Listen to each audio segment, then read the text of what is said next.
Hi, I'm Patrick Hopper, publisher of Embedded Computing, and I'm here with Keith Swaney at Automate 2023. This is exciting.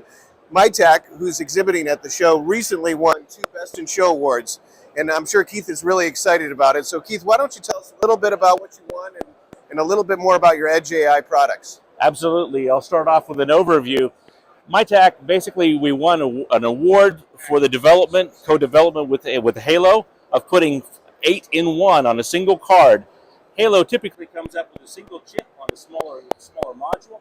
MiTAC's actually developed this 8-in-1 module, allowing us a lot better density to put VPUs on a single card in any system we choose, working out the thermals.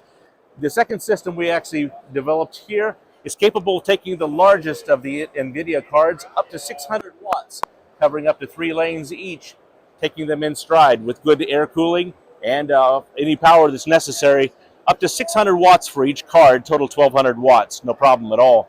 Excellent. So when there's obviously an industrial show like this, there's AI, edge computing, and I see a lot of it here. What separates MiTAC from the rest of the crowd? Excellent.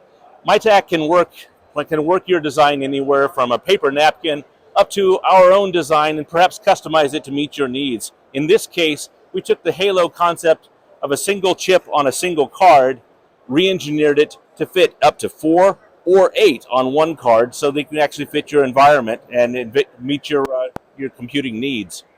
Yeah. And basically MiTAC can develop practically any device, from a handheld navigation device all the way to a box PC and to panel PCs, anything that you need. Great. Well, thank you again, Keith, and we're live from Automate 2023, and for more information, you can visit MiTAC online or come see him at the show here.